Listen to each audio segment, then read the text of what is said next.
What's up and what's happening, TPE family? Welcome back to another episode of the Pivot Experience, where we help you pivot into your next. First of all, thank you guys so much for tuning in, whether that's via YouTube, Apple Podcasts, Google Podcasts, Spotify, or Anchor. I definitely appreciate you listening to what we are bringing to the table and bringing to the landscape of leadership development. On today's episode, we have an extraordinary individual who has over 2 decades of Chick-fil-A experience. Now she is managing a multi-unit restaurant system near Houston, Texas, specifically in Baytown, Texas. And we dive into a discussion where we talk about balancing life, pursuing our passion, and really what gets us going on a day-to-day basis. So I definitely hope you guys get a chance to enjoy this conversation, because I know I did, because I believe this individual is currently in a phase of work that is very similar to my own. And so if anything, I really enjoyed the conversation. But I definitely think if you are interested in any level of management, organizational leadership, this conversation is a good one to tune into. So let's dive into the episode. Take this, my love, All right, today on the TPE, we have up next Miss Javonna Roach. Thank you so much for joining us today. Thank you for so much for. I know you're busy. I know you have kids. You've got family. You've got work. You are somebody who I look at as I would consider a peer, in terms of just the tenure of time you've been with Chick-fil-A. And for those of you who don't know, this is a team member of the Chick-fil-A's in Baytown, Texas, and she has been doing this. How long have you been working for Chick-fil-A? About 20 to 22 years. I had a little break because I taught high school for a little bit. So okay, well, I mean, just elaborate there. Just tell us a little bit about yourself. I mean, I kind of know who you are, but just for those who might not know, who is Miss Roach? Sure. So I started at Chick-fil-A when I was 16. My boyfriend at the time was working at Chick-fil-A, and so I decided to apply at Chick-fil-A. And back then it was a lot different. But when I was 16, I was hired on. I became a team leader pretty quickly. It was a mall unit, a cook up front mall, which is pretty rare these days. And I loved the business, but I didn't know that that's what I'd be doing long term for sure. And I'm sure, Alex, when you were 14 and started at Chick-fil-A, you did not know that either. Is that correct? That is absolutely correct. I think I talked to somebody today, and the original plan for me was mechanical engineering. I said when I was in high school, this high school I went to was an engineering magnet school at the time. The game plan for me was to go build engines in Detroit. Because I like diesel engines and I wanted to design my own. Not necessarily just be the mechanic. I wanted to full on develop a new combustion system, but that's neither here nor there because we're definitely not doing that now. So, Right. We build chicken sandwiches and nuggets. Right. So, Absolutely.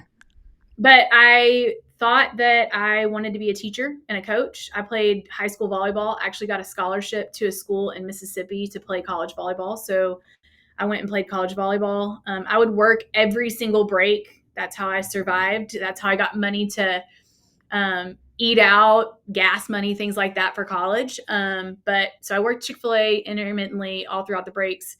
And then after I graduated college, I got a teaching job. But the summer before I went to be a teacher, I went back to Chick-fil-A. And that's where I actually fell in love with my husband. We're a Chick-fil-A ship. He actually works for our organization as well. And he was going to work at a new freestander in Pasadena, Texas. And so that's kind of how I stayed committed to Chick-fil-A, is through him. But I went and taught high school and was a coach for about 4 years. And after that, my dad actually had a brain tumor. And so I quit teaching and I wanted to spend more time with my son, who at the time was 3. And so I kind of did that. And then I went back to being a team leader in Pasadena, Texas. And from there, things just grew. And I started working for Taylor, my operator now, who is actually the son of your operator. And correct. Yeah. So I started working for him about 9 years ago, and things have kind of just grown since then. I started out as like a director for him, and then moved all the way up to GM, and then now I'm his operating partner. So run 2 different restaurants, and I've gained a lot of knowledge from Alex as well, just asking him questions from running 2 restaurants for a while. And what does that look like? And we run our organizations a little bit differently, but I think what makes us great, and eventually what can make other Chick-fil-A's really great, is being able to collaborate and work together. Even though our organizations are different, we get to work together to see how we can be better. And so kind of that's where my passion lies. And I think that's why I've stayed with Chick-fil-A for so long. I think one, flexibility. I love business. I love to impact people. I want to make a difference. That was true at Kathy's Vision is, we're in the people business selling chicken. And so that's the one major reason that I've stayed with Chick-fil-A, is because I get to do what I love every single day, and that's work with people. Okay, so it sounds like to me we've killed 2 birds with 1 stone here. And I don't know if you wanted to. So I guess you've definitely addressed why you still with Chick-fil-A. It's because of the passion, just the overall philosophy of what the brand and what the business represents. And I would imagine that Taylor is a good operator. I've known Taylor for quite some time, and we've had some history. That's a great way of putting it. We've got some history, but I think from what I can tell in terms of feedback that I've gotten from you, and then just conversations in general with the leaders that you work with, Taylor seems like to be a great guy to work for. So and I guess the one thing I would like for you to maybe just go into a little bit more detail in terms of your real thought process behind what makes you get up and get after it every day. I know sometimes I definitely know that the love for what you do and that passion is there, but literally though, when you couple your personal life and you couple just different things that may take away your priority, how do you still get up and want to give your best every day? So I think there's several things behind that, and I tell this to my leaders a lot, is that I don't know if you've heard the saying, if you love what you do, you'll never work another day in your life. And I truly believe that. I had almost every one of our Christmas parties. We just had our Christmas party this last Sunday. And my thanks to Taylor is, thank you for allowing me to do what I love. Because I think if you absolutely do what you love, you don't wake up dreading it. Now, there are rough days. There are some really rough days when you have to fire people you love. That is really, really tough. But I think when you're working in your sweet spot and ultimately what God's called you to do, then that's what causes you to want to get up and keep doing it every day. I actually even had a leader recently that's working for us. He wants to go into LDP, and he was kind of in a rough spot recently, and he had tears in his eyes in the office, and he asked me that exact question. He said, "How do you keep doing this every single day?" And I told him, I said, "Love for people." And that looks very different daily. Some days my love for people drives me to do things that are really, really hard. And some days my love for people is fun, exciting, getting to see your team members be successful. And I think that's kind of the bigger thing. And I was just coaching a director recently of what does success look like? Success isn't always numbers driven. And if you realize that as a leader, I think you're going to be a more successful leader. So for me, when I think about success in my role, I see a team member who didn't have a car. Now they're able to afford a car. That looks like success for me. Because ultimately, if my team is successful, my guests are going to feel that. And that's what truly caring looks like, I think. And that's what being the world's most caring company, that's what Chick-fil-A is about, and that's what we're about. So that's what drives me to really, really get up is in the morning and do what I love, is that I get to see people be successful, and I have a passion for people, and I know that I'm doing what God called me to do. That's awesome. And, we talk about in our organization a lot, if you work on the person inadvertently, inevitably, they're going to be a better teammate, a better employee. So now that's rich. And I definitely can understand on when you say success looks different every day. And then what a lot of people don't understand is you're in charge of a lot of different successes. Not just There's just not a profitability success. There's just not a sales increase success, but there's a lot of things that are really woven into the fabric of what we do that really doesn't speak to a number directly. And I think that kind of brings me into the next thing I want to ask you is just like, what is your contribution to the workplace culture? Because I think what you're talking about when you say those other successes, the ones that are not tangible, the ones that are not numbers based, I think you speak more to what the culture is. And so can you speak to what your role is in culture, and then how do you think you contribute to that? So I think the big way that I contribute to that is casting the vision for what I want the culture to look like. So in any business, there's the critical success factors of a business. The vision piece is that first puzzle piece. That's that middle piece. And ultimately, one of the reasons I really love Taylor is he lets me be part of casting that vision. So it's not just the owner operator casting the vision. It's me, Javonna Roach, casting the vision, and it's my executive team who gets to cast part of that vision. And I think we've really worked on the last couple of years, like identifying what we want to stand for, and that integrating that into our leadership team and really living that out every single day is the most important thing that we can do. So I think I would say probably the two most important core values that we have at Chick-fil-A Baytown is excellence and growth. Those are the top probably two things we value. And I was talking to a leader actually today. I was training one of our team leaders who wants to be a director, and we were talking about excellence kind of encompassing all of our other core values. And I said, one thing that you've got to really think about is excellence is pursuing distinction. That doesn't mean perfection. And I think sometimes people get those words mixed up of like excellence versus perfection.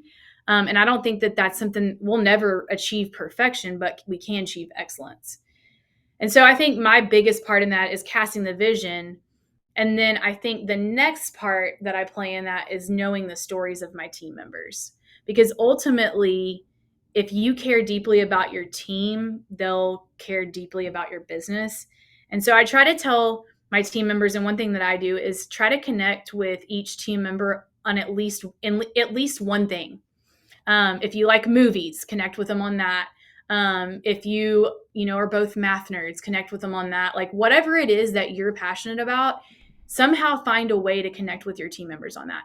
And I think that's something I've really struggled with, Alex. Have you struggled with that in two organizations? Well, when you add the multiplier of the other restaurant, that definitely makes it 10 times harder. And I think that makes you more reliant on you said your executive team, that makes me that much more reliant on the other directors to foster that relationship.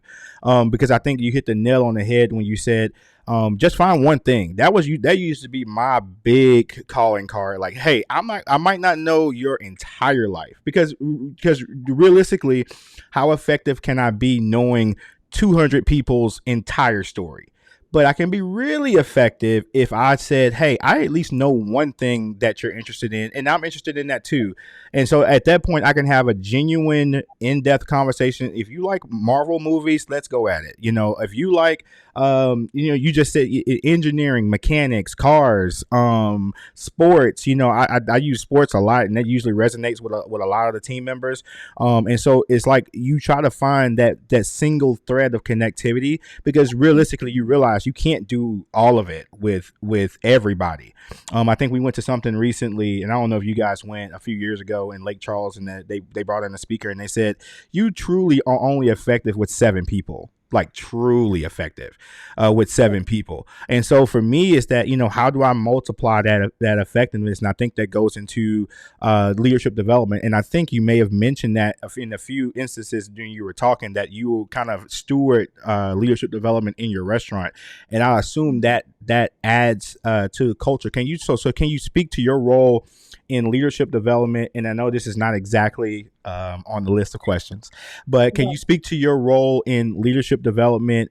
Guess kind of briefly, just talk about how important that is to you, how important that is to the organization, and then what's your stance on just keep on deepening the bench. Keeping leaders flowing through. Yeah. Okay. So leadership development, I would say that's pretty much my whole entire job. I don't do much outside of leadership development because ultimately that empowers my team to run a business. I was telling that leader that I was working with today, I was like, how often am I at the restaurants? I can only be at each restaurant 3 days a week or 2 days a week. So I can't, if I went in today and said, hey, let's do 200 cars, could I make that happen? 100%. But if I'm not there tomorrow, then I won't be able to make that happen. And so sustainability, I think, is a big thing with leadership development, is figuring out, you can't just say, okay, well, what did we do today? You got to think about long term. Okay, how do I create results? And I don't necessarily need to be there to create those results. And so I am really responsible for the director program. So anybody who wants to go from a team leader to a director, I mentor them for about 12 weeks in a director program. And then I would say I have 7 executives that work directly with me. And so I really focus on their development so that they can then develop the leaders around them. We do a lot of leadership development activities. So we just actually, as an organization with 30 from team leader up, read Atomic Habits. And I helped, with the homework and things behind that and fostering conversations around that. But leadership development is pretty much, I would say, what my main role is. And I say consulting too a little bit, making sure that I'm asking the right questions in order to spur thoughts for leaders to come up with the answers. So in leadership development, they have to be the ones coming up with, how they're going to make an impact. It can't be just me telling them consistently. And I think that was a big struggle going from one restaurant to 2, is figuring out how to get leaders to see problems and solve them without me always bringing up the problem. Okay, So, all right. That is awesome. So I have a kind of a curveball question to ask you in relation to this. How your role? I mean, I'm assuming. So this might be a 2-part question, maybe not, depending how you ask this first question. Since you guys went multi-unit, had your role in this develop as being a developer, has that increased since multi-unit? Like, did you share this responsibility before you guys went multi-unit, or has this always been your primary focus, and has this always absorbed the majority of your time? I would say it's always absorbed a majority of my time, because I think that that's probably my strength. And so I find leaders that have other strengths in my weak areas, and so I work with them in order to, grow our organization. And so, since I think leadership development is probably one of my strengths, I've always done a lot of leadership development. It's just changed. Before, I was able to kind of put my hands in all of the processes. So I would help design or help lead or whatever in all of the processes. And now I'm only able to really affect the director process. And then, like, I want to spend as much time as I can with our directors, because they're the ones who are directing and driving change in the restaurant. Does that make sense? No, it makes Whereas perfect sense, because so that was a phenomenal answer. So I have a kind of a just a I don't know if this is a selfish question or not. This may be more for me than anything else. All right. I guess and I guess I'm a big emotional intelligence, emotional, like, vibey person, right? I kind of, because in this role, who really is the most authentic with you, being that they understand that you kind of make the shots, you kind of make the decisions, you have an impact on their employment. You have the authority to say, hey, you make sure she gets some more hours, or he gets more hours, or in reverse, the other way. So with you spending as much time as you do in development, and with you spending as much time as you are in this different role where people may not see you as much as they used to, What is the general atmosphere or feeling? And let's just be honest here. Like how no, and I don't want the scripted No, I got you. answer. I I got you. want the real, like, what is your reception in terms of how you feel the team sees you? Have you had to maybe repair relationships? Were some relationships not as strong as you thought they were? When you started kind of to having to divide your time, did you start to see different traits from people? I'm just curious, because that's one of the things I feel like, if I was to be transparent, with the volume that we're at, with the depth of leadership that we have, I tend to feel like, again, some days you feel like, man, I wish I would have spent some more time with this person, but I couldn't because I had to go do this or do that. And then the temperament on the team, like, now I'm assuming it's you, then you have a person in each restaurant that kind of, that you mainly deal with. And then sometimes those individuals are going like, well, I'm running it. What what's your role? So it's just, I'm sorry, what is your take on that? What feedback do you have? What have you seen so far in this newer role that you have? Okay. So completely transparent. That's what you want. You want real authentic.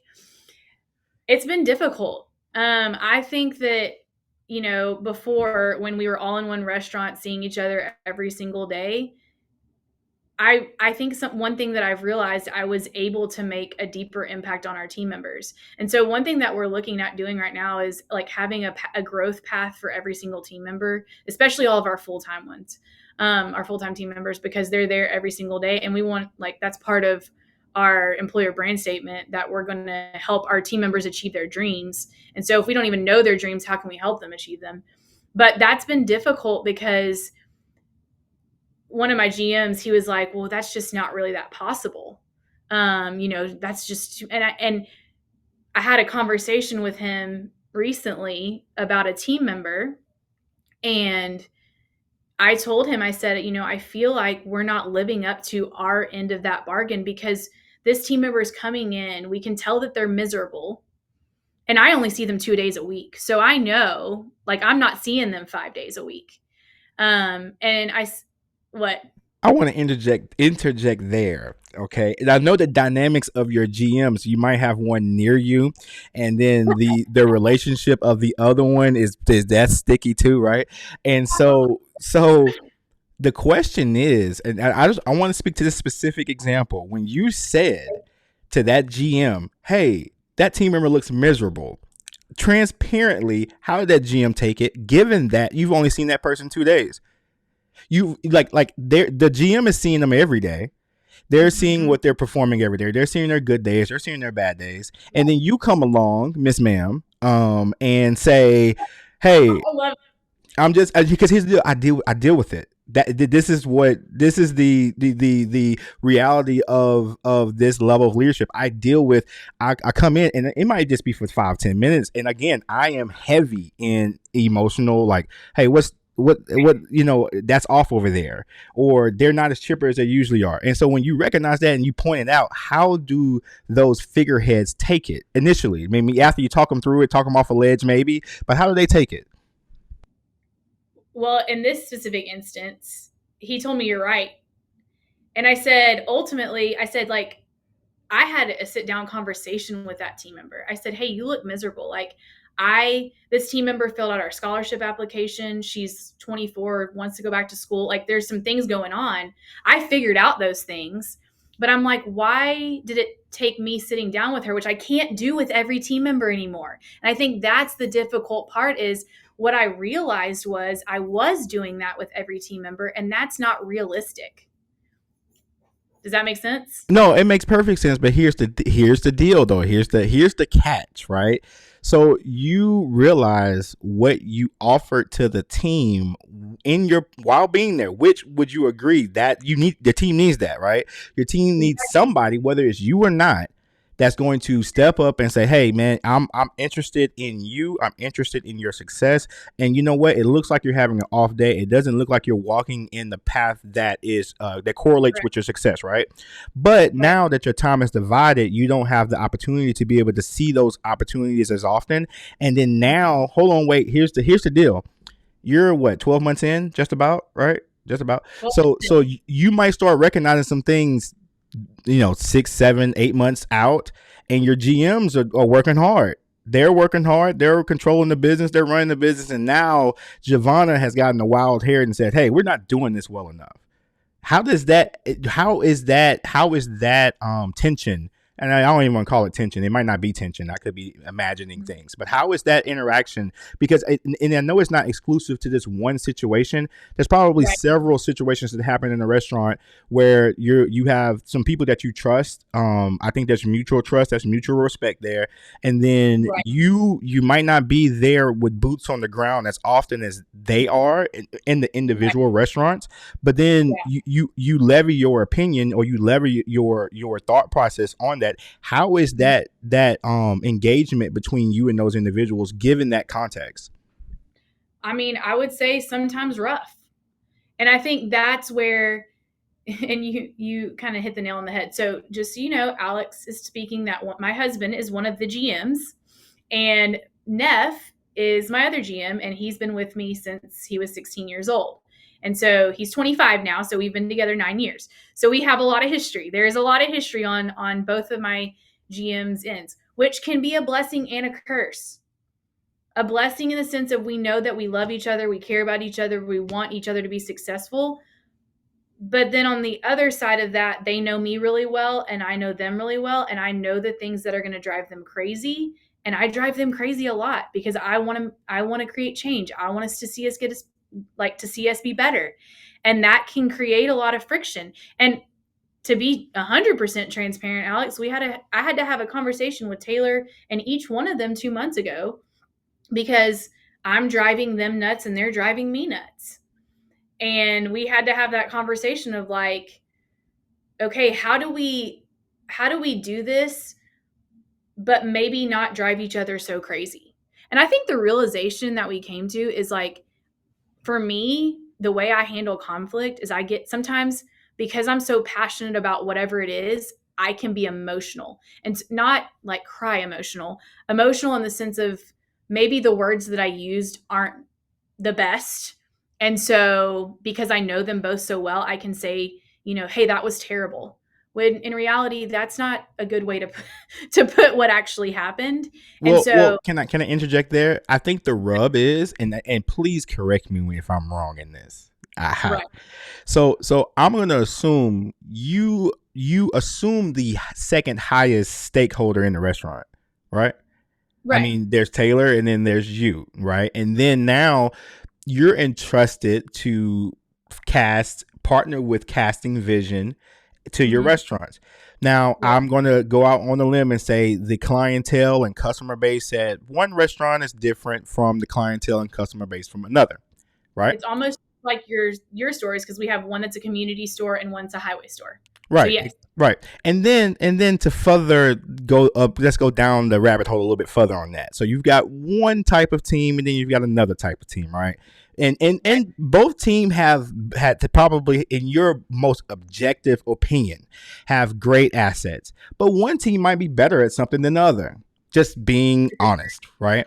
And then if you go a little bit deeper, the leadership teams have some great strengths and some glaring weaknesses. And then yep, when you get to, this is the most uncomfortable thing, when you get to the top of the organization, the GMs, you got one GM who's passionate about X, and then you got one GM that's passionate about Y. And then wait, but your responsibility is to be able to look at those two and balance them out. Where one store might be, oh, this store does a great job with hospitality. However, from a profitability standpoint, they not it.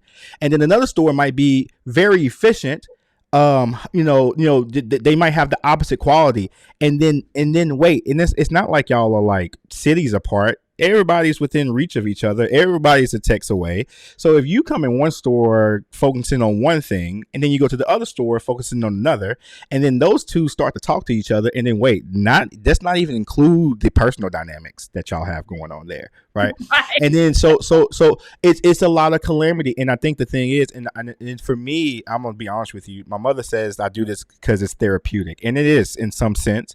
But it's the overall rub in trying to satisfy all of those people. Plus, not, and ultimately, you got the hold on, and this is going to be, this might be, but I might have to edit this out. But then you have the you have the operator who is in the middle of it all, right? Right. So the operator is definitely trying to appeal to you and make sure you have your liberties and your freedoms to be able to advocate on his behalf or her behalf the best that you can, right? But Right. then there's the subconscious of your GMs and other leadership teams knowing that, hey, yeah, Giovanna's cool. I know Giovanna's the boss, but Taylor really is the operator. And so you got people who may try to walk around Giovanna to get to Taylor, and then, which is fine, well within their right, right? I mean, that's who are we to say that you can't do that, because the way the deal works, you should be able to do that. But it kind of makes your job a little harder when the operator is trying to appeal to the, I don't want to use the word ego, but it tried to appeal to that person's Right.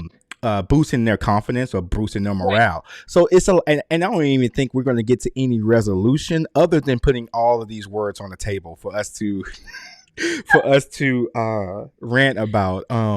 But in a serious sense, though, but in a serious sense, I understand. I have that same rub. Go ahead. Well, and sometimes too, and they remind me of this, one problem at one store, that's just one problem. But then when I'm having one problem at one store and two or three at the other, sometimes there's all these problems and they don't even know about them all.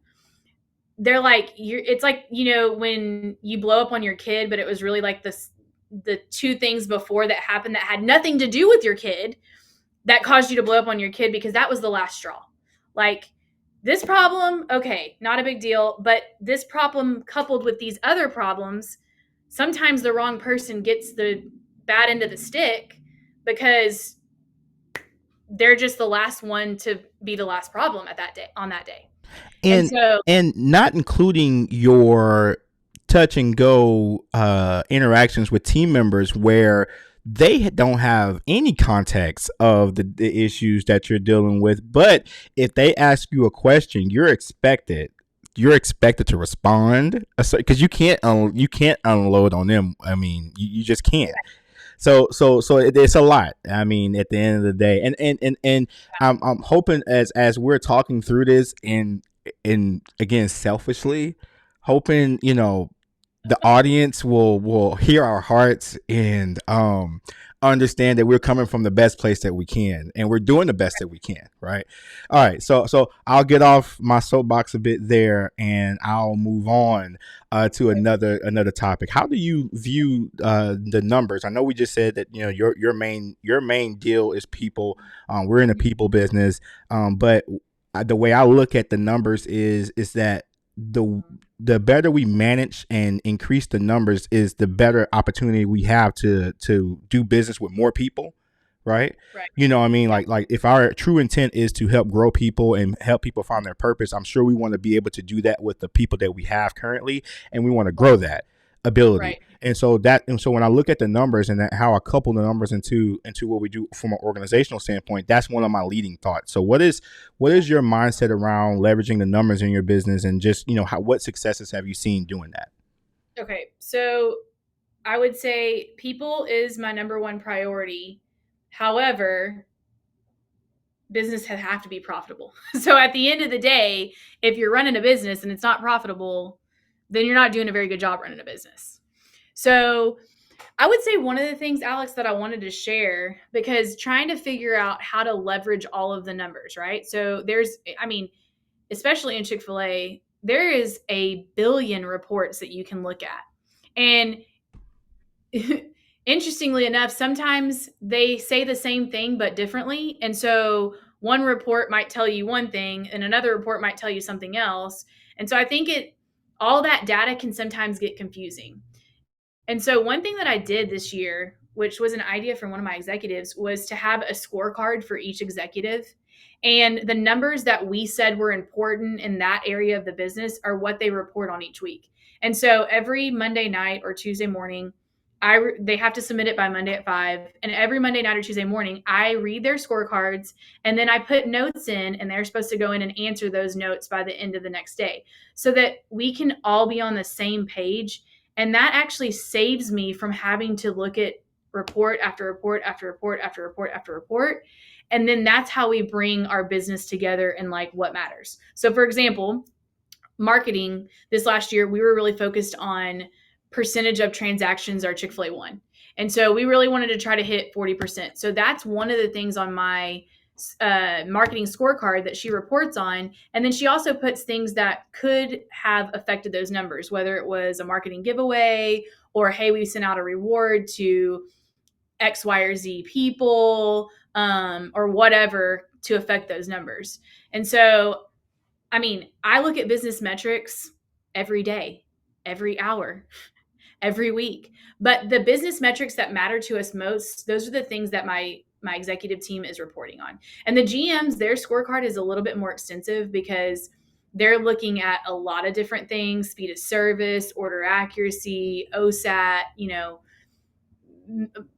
whatever metrics you set your business around, they're reporting on those things each week. But that's really the other side of my job. When I said the consulting side, that's where I'm looking at the numbers, and then we're trying to figure out how to make those numbers better and who needs to know what information and how. I think that's another key thing, when looking at numbers. So I really do, like, the numbers don't lie. At the end of the day, the numbers do not lie. So even when I go to a GM and I'm like, hey, your speed of service has been up at night. What's going on with that? They're like, well, hasn't really been that bad. I'm like, okay, well, look at your scorecard. Go back the last 4 weeks and see what has changed to cause that number to not be where we want it to be. And sometimes it's even just bringing it up. I went to a director meeting for Garth Road this last week, and we were actually talking about dinner SOS. And I just said, okay, guys, what's our speed of service goal? They told me what our speed of service goal was. I said, okay, why are we not hitting that for dinner day part? And we have a director there from 8 to 8 every day. And they were like, and I said, so then they started telling me, well, we really think we need one more kitchen person. Here's what our check average has been. So they're taking all the numbers. They know the numbers. And I said, okay, why didn't you communicate that to Neff, who's the scheduler? And they were like, I don't know. And I'm like, so y'all just going to keep, definition of insanity, keep doing what you were doing over and over again and getting the same result. And they were like, okay. And I said, okay, so I want you to set a new goal. Like, you know what our goal is as a restaurant overall average. What do you think they did that night for dinner SOS? Under the goal. Yeah, they met the goal. And I think sometimes, I guess for me, being in this role, a lot of times I think the leaders don't understand the value in just that level of analysis and bringing it up. You know what I mean? Like, I think sometimes it's lost that, just what you bring to the table as far as that overall analysis, and then that really that encompassing accountability, where you kind of encompass the accountability of the restaurant as a whole. And I think that was good, man. No, I appreciate your candor when it comes down to how you guys leverage numbers. I like the scorecard idea. That's pretty cool. I think we do something similar to that. It's not exactly a scorecard, but I definitely can that resonates with me just in terms of how you're going about that. Well, and one of the things, so we met with our financial consultant last week. And one of the biggest things that I took away from that conversation, and he was going over all these numbers and, number after number after number after number. And at the end of the day is he said, what's your story? So I think we need to do a better job. We do a really good job on the scorecard of telling a story, but being able to go back and say, okay, why did we get that result? What was the story behind getting that result? And if you know the story, and it's almost like, on a bank account, having a budget tells your money where to go. Same thing with your story. Your story has told how those numbers came about. So leading and lagging measures, we've been talking a lot about that, is like, you got to focus on the leading measures to get the lagging measures. You can't always just say, okay, well, what was the result? And then at the end of the day, what do you do about it? Well, what are the leading measures to get you that lagging result? And we focus a lot on lagging results as a business. Do you guys do that? Well, I think for me, it's we do. I'll say we definitely, and overall. And one of the things that I think I was going to say, that I think we're just saying the same language here, but just different way of saying it, is that I try to talk to our team about, hey, a lot of the issues that we have, you look at them on the surface, those are symptoms. We need to get to the root as of what is actually driving the Right. result. And I think sometimes the natural impulse is just to throw it on the easiest, oh, we're just waiting on kitchen, or we're Right. just we need another person. Well, is it that we need another person, or are you running breaks or prioritizing stocking, or like really kind of peeling back the onion to get to what is the root cause of what's causing the moment of insanity, what's causing that. And I think Yeah. well, a lot of times is that, and I guess, and I don't know where this resonates with you. Maybe it's not as much because you guys just opened a restaurant, but the fact that you have 20 years of experience, when you approach a situation, the context of the situation is much more apparent to you much quicker, versus Right. someone who's been leading for 3 months, 6 months, a year, where you might have to explain the context. And I think sometimes the rub there is that you take for granted that you have the context comes to you much quicker than it would be someone else that you are coaching or that's coming up through your pipeline. So no, definitely, I definitely understand the hurt there. It not necessarily the hurt, but like the strain in, because I think that's just naturally when you're talking about leaders, in particularly in our caliber of work, like a lot of Mhm. times this is their first exposure to any type of leadership, and then throw in the fact that it's Chick-fil-A leadership, where there's a ton of excellence to be expected. We kind of really we try not to just be all right. We try to be all right versus just being mediocre.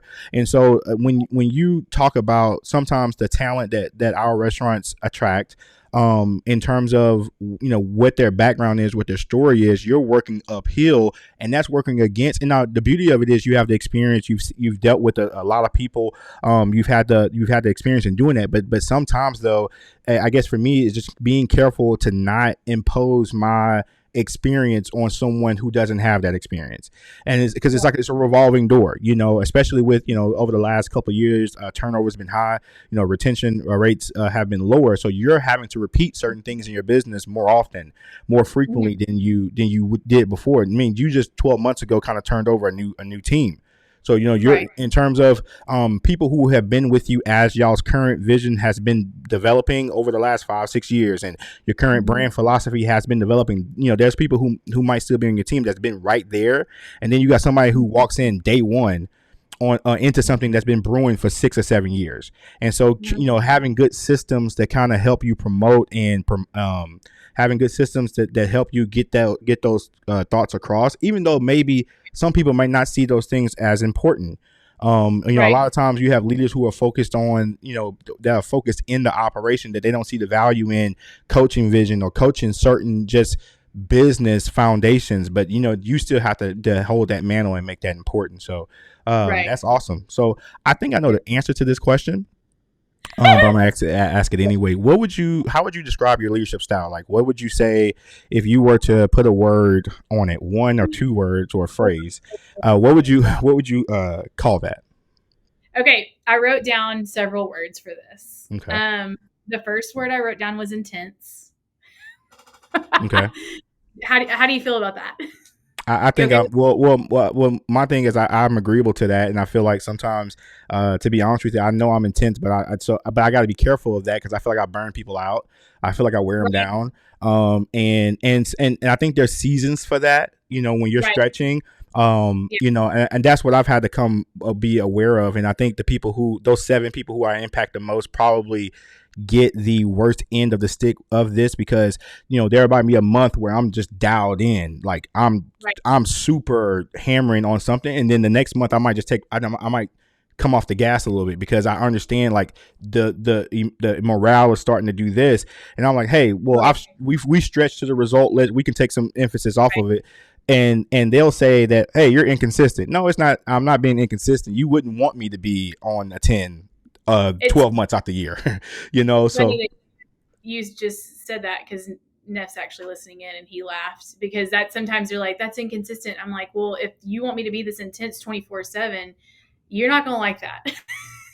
And so I think intense is one of those. But I would say results oriented and growth minded are probably kind of the other words that describe my leadership style. Like, I'm always pursuing what's next, what's better. And I'm not a person who's looking at other restaurants and being like, I want to hit that goal because that store's hitting that goal, or I want to do this because I want us to be the best version of ourselves. And so that can be frustrating for our leaders because I'm not a great celebrator.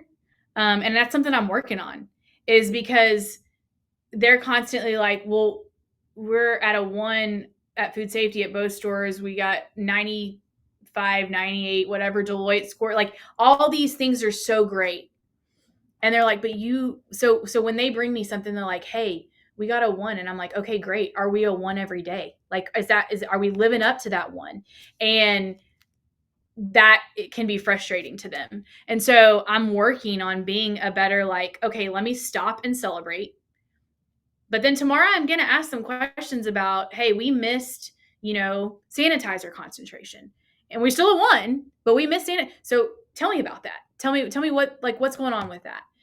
So I would say I'm always wanting to pursue what's next, and that can be super frustrating. I think that goes along with intense, but I also tell them, I say, that's why I'm in this role, is because it takes somebody pursuing what's next to be in this role.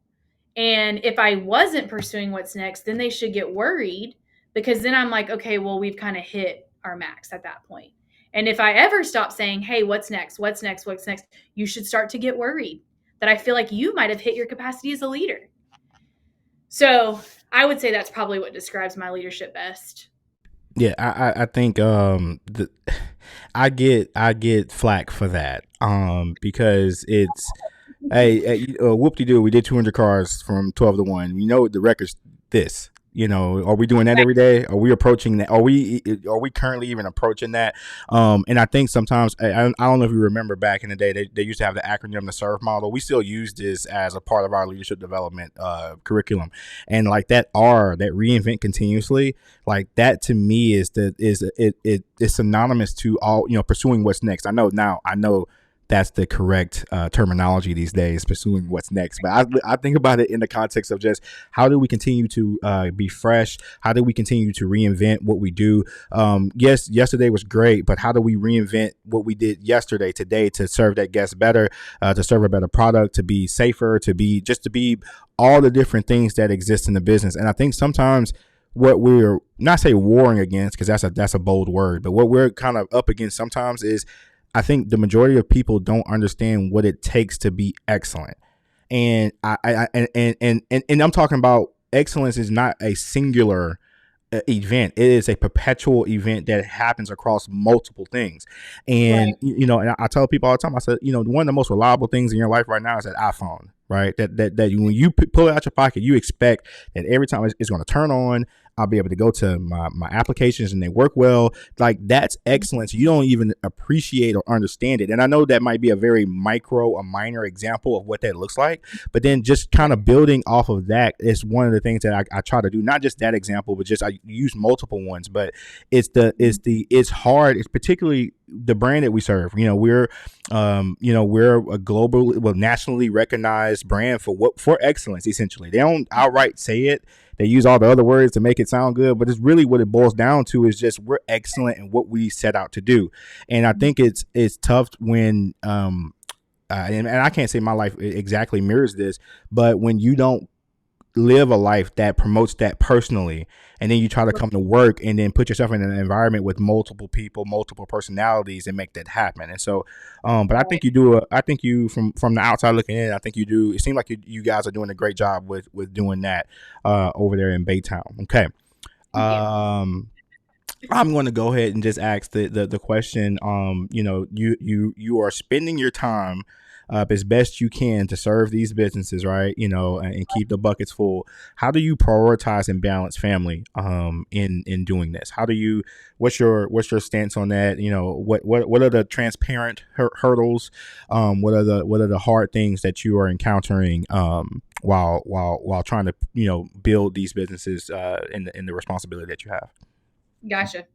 So I think this is probably the number one topic in the world today, is life balance. How do we, and especially post COVID or whatever world we're living in now. They call it post COVID, but how do you know, I think a lot of people came to a realization and they had, the great resignation and quiet quitting, meaning, only doing the bare minimum to keep your job. People are looking for life balance more than they ever have. And I don't believe in the word. So I watched this Patrick Lencioni podcast one time, and he kind of took the phrase work-life balance and said that doesn't exist. People are trying to do something that doesn't exist. And he said, so the word that he uses is life balance. And so that's something that I actually had our leadership team listen to that. And I don't think I do a great job of this. I think I'm working on it and I'm figuring it out. So a picture in my life, my husband's the GM of the newest restaurant. So we've had a pretty full year is what I would say. We also have 2 boys. One is 14. He's a freshman. And then the other one is 7. So we are in 2 worlds of parenting, I would also say as well, parenting a teenager and also a 7-year-old. That's a fact. You are probably dealing with things that you were not even ready for. No. I mean, things that you knew that were there, but not your kids, so go ahead. Yeah. So that's a completely different world to live in as well, having 2 completely different age groups. And I will tell you, the last year and a half with my 14-year-old, he's an awesome, awesome kid. But moving into the teenage world is rough. Parenting little kids is way easier. And I even tell people sometimes running a multi-million-dollar business is a lot easier than parenting. So that's been really rough. But I think a lot of the reason that we've had some struggles with him, and they're not big struggles, but is me not being around enough. And running a business, you're pretty much on 24 hours a day. We're open 16 hours a day, from the time we open to the time we shut down. And that takes a lot of focus. And so I think in the past years, especially, so we got told yes to go multi-unit in February, right before COVID hit. And we were supposed to open our new restaurant the next year. Well, that didn't happen. So it was a drug out 2.5-year thing. And so we were kind of in a big waiting game, which was a whole nother struggle. And so I think figuring out life balance has been a big thing. But I think one of the things that I've really worked on this year is taking these 4 areas of my life: spiritually, mentally, physically, and emotionally. How do I make sure all of these buckets are full?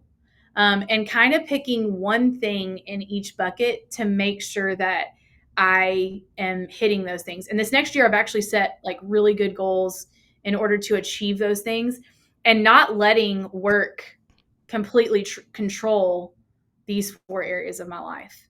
And so spiritually, having a quiet time every day, actually have a mentor as well that I eat lunch with once a week. This last year, one of my goals was to meet with at least one person every month. Lachelle Crest, one of an operator, we go to lunch once a month, every single month. And we talk business, we talk life, all kinds of things. And then, physically, I'm actually trying to run a half marathon next year. I ran a 5K this last weekend, ran the whole time. So that was really good. So just trying to fill those buckets, because I think filling those 4 buckets will help me live a more balanced life. And I'm really grateful to Taylor for that too, because he is one that promotes us actually having a life outside of work. And I know that Chick-fil-A is all consuming. I'm going to say, if there's one fault that I feel like sometimes working for Chick-fil-A, is that it's such a great company that it almost swallows you, because you just get so excited about the things that you're doing, but you can't let that control your life, because there's more to life than work.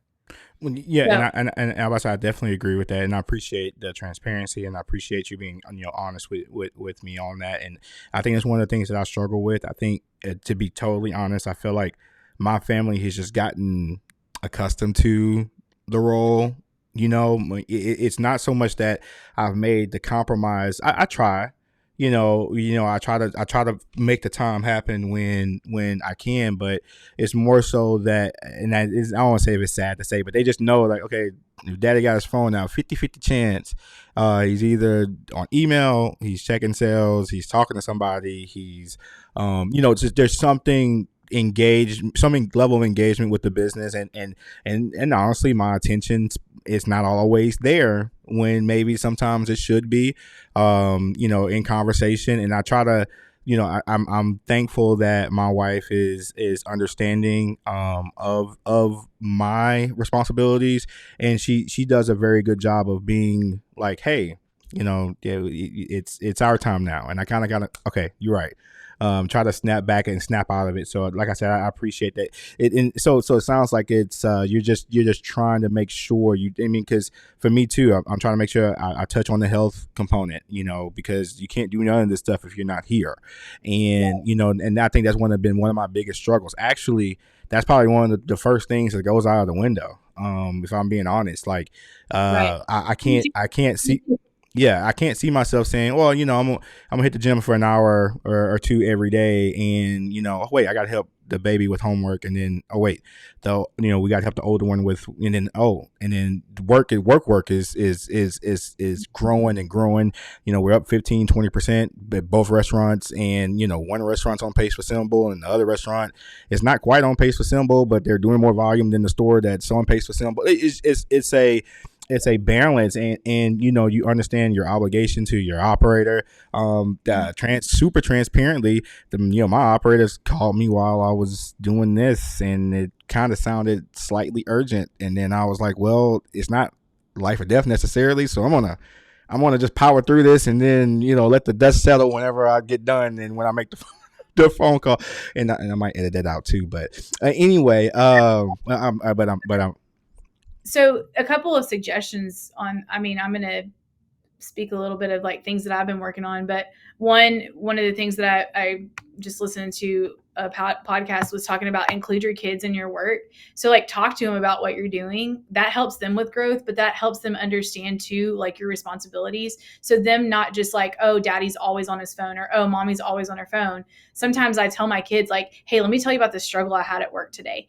And then they feel more included in what's going on instead of just like, oh, you're not present. Does that make sense? No, that makes a lot of sense. I just tend to think now at this point in my life they resent it a little bit.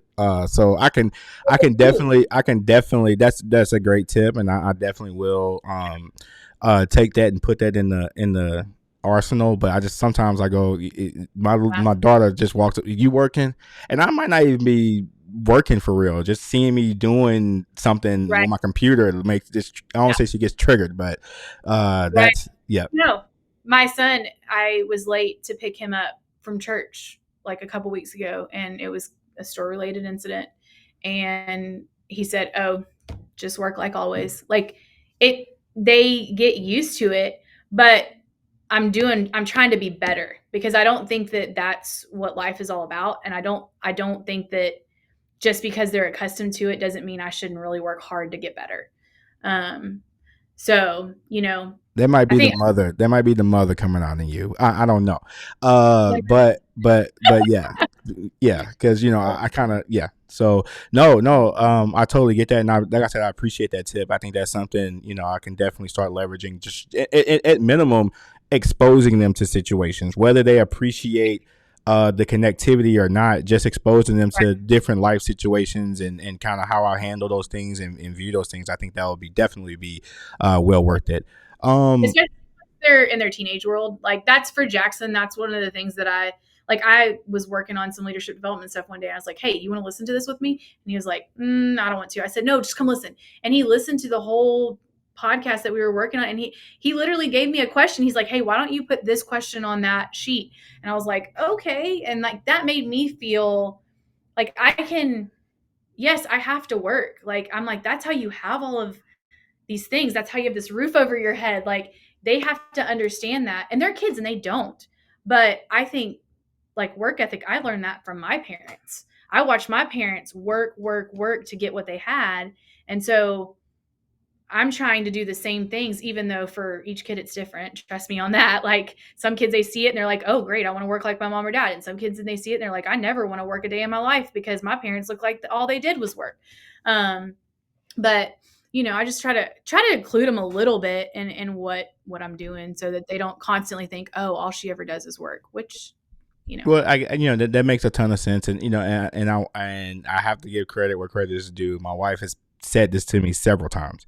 Again, I think it's that mother piece that Yeah. kind of say, hey, include them, and I'm Yeah. going, I don't know if it's my patience, I don't know if it's They're my gonna pull me down. like I go, yeah, maybe now our oldest, he probably could be, it would resonate more with him in terms of the stuff that we're doing, Right. but the other one's learning letters and words, so I don't know. I kind of might leave that one off the plate for her, Yeah. but yeah, Yeah. definitely we can kind of talk to the oldest one, and I guess we've I get nervous, and I'll never say, oh, well, these things are gonna last 15 minutes, but we're approaching an hour, and I've definitely enjoyed the time, so I'm gonna forego one of these questions, and I'm going to ask you the last question that I have, and is, if you could start over today, what is one thing you would change? I would say focus, and this is goes from the last question, is focus more on me. I always put myself last. So I will empty my tank to make sure everybody else's tanks are full. And I think that started part of that is being a mom. Like, as I don't know, your wife will probably say, like, she'll do everything for you guys before she thinks about herself. But ultimately, kind of like you said with the physical, like if I don't have this body, then I can't do anything. Um, so I think I would focus more on myself and really shaping my personal growth. I think also too, I really wish I would have found a mentor early in life. Like that wasn't a thing back then though. I will say that we just worked. Like that's just what we did. But I think I would have tried to find somebody to mentor me that was older. Um, I always tell my leaders, even though I'm intense and I push them, I'm like, man, if I were where you're at 25, like that would have been, it's taken me 38 years to get there because I didn't have anybody that really just told me, like, hey, you can do this, or hey, you can be this, or hey, push yourself a little bit this, or hey, read this book, or hey, does that make sense? Like, I really would have wanted to find a mentor and really push myself to grow at a faster rate and really focus on me. Well, I mean, I think that makes perfect sense, and I think the tough part, and this is transparently, and I don't want us to. This might open up a whole nother conversation, but I think one of the toughest things that I've been dealing with right now, to that mentor piece, I think you're the mentor to others now, right? And I think when you were coming through the restaurant, there was nobody in the restaurant like you. Yeah, you had your operator there. Yeah, you had that person to defer to, but now you assume, not definitely don't assume the role of the operator, but you partner with the operator in promoting certain things. And I think Yeah. now it's different for those people who are in the restaurant because they have somebody there who can do that. For me, when I was coming through the restaurant, like I became the GM when I was 21. So for the Mm-hmm. longest, I've been okay. There's been the operator, then there's been Robert, then there's been me. Right. And then so I've never really had that I've never been able to look up at someone other than Robert. And then Robert, don't get me wrong, Robert's incredible, but you don't. I guess you don't be as candid with your like direct report as you would someone who is your mentor, who you can just kind of like just talk shop with, you know what I mean? And so I think that the beauty of where we are in the restaurant and us still being around to be able to serve that demographic is, I think inadvertently we assume that role, at least in the business sense, of being that mentor figure that we didn't have when we was coming through the restaurants. And I think sometimes that's not recognized by those who are underneath you, because they look at you and go, well, you did everything and you did this, you did that. Well, I didn't have anybody telling me kind of not a whole lot different. It was, Right. I was kind of having to plot out my own way. I was having to kind of figure out things on my own, and then just being honestly, one of the things about Chick-fil-A, just being totally transparent. Yeah, we're not in a competition with each other, but I think everyone's trying to be the best version of themselves and being the best in doing that amongst everybody else. Right. Yeah, I'm Right. competing against me, but I still want to be the best version of me amongst everyone else. You know what I mean? And so I think, when we used to do grand openings back in the day, when all of us used to do be on the circuit, and you meet other guys, and you meet other people who do similar things that you want to do, it kind of just drove you not to say, hey man, help me out with that. It was more so of a like, oh, that's what y'all are doing. Well, when I go back to my restaurant, we're going to do that and more, and that might have been just immaturity That probably was actually immaturity. Just calling it what it is. But definitely can agree with you. Just kind of making it more about you and more about what we're doing. Not only from a work standpoint, but from a life standpoint, and from a family and physical and spiritual standpoint as well. But man, Yeah. go ahead. The longer you do it, the more you realize you need it. Right. And 21 irrefutable law is like, we're the lid of the business. Right. So the lid is here. Your people are never going to go past that. Right. And so I think that's where, even like today, like I'm friends with several operators who've been doing this a lot less years. And so they'll call me and be like, hey, what do we do? Hey, what do we do? And I'm like at the point where I feel like that's why I love having a relationship with you, is that like we need somebody who's been doing it a long time to really push us to say, okay, like you're good, but can you be great? And so, yeah. So I think that's super exciting. Yeah, no, man, I've enjoyed this time together. I know you mentioned that you and Neff were thinking about starting something like this. I would love to be able to be a part of something like that for you guys. I think you've added a ton of value to not only the audience that will potentially be listening to this, but also for myself. Just again, I know we share the same struggles from an occupational standpoint, but it's always refreshing just to have the conversation and say, "Hey, are you dealing with that? How are you dealing with that? How does that make you feel? Because I know how it makes me feel, and then what people don't understand is you're typically alone, like Right. not alone. Yeah. Okay, no offense to the people in the room. but you're dealing with real time issues, and Taylor may have made left early that day. Then who do you deal with at that point?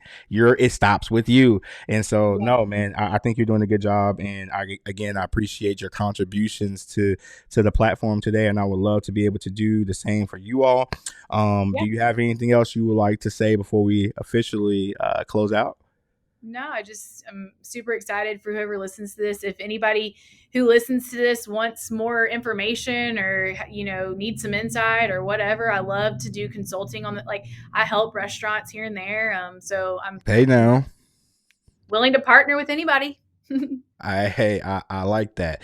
I like that. Well, where can they find you on Instagram, or where's your preferred? Let's say Instagram, and then we'll let the relationship organically grow from there. Where can they find you? What's funny is my Instagram. I laugh because I never know really what my full name is on Instagram, but you can look up Javonna Roach on Instagram. Why can I not find? I think it's JL Roach 15 is my name. Okay, and if that's not correct, I might can edit that or put it in there somewhere on the screen. Like, it's JL Roach. JL Roach. You can look me up on Instagram. Okay, but yeah, it's just fun because I want to see brands grow. It doesn't even have to be Chick-fil-A. Like I just want to help brands. That's what I'm passionate about, is like seeing businesses be more successful. So yep. Likewise, I think it sounds like we might need to collaborate on something, but we'll talk one day about that. So no, I appreciate you, Giovanna. Hope you and your family have a great evening. And till next time. All right. Thanks, Alex. Bye. Bye. Wow, this episode has been absolutely amazing. I definitely hope something was said or something that was mentioned that will help you pivot into what your next is, what your next adventure is, what your next move in terms of pursuing your passion, what your next idea is, anything that is you consider as your future self.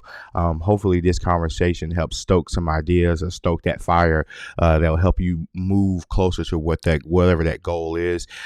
Again, I would definitely appreciate it if you would like and subscribe. If you're watching this on YouTube, leave us a comment if you or leave us a rating if you're watching this, or unless I'm rather listening to this on Apple Podcasts or Spotify. Any comments or anything that you would like to share with us, please do. You can find me on Instagram at Alex_Seal, and that's Seal SEALE. Again, I definitely appreciate you guys tuning in, and let's continue to pivot together. Until next time, guys, peace.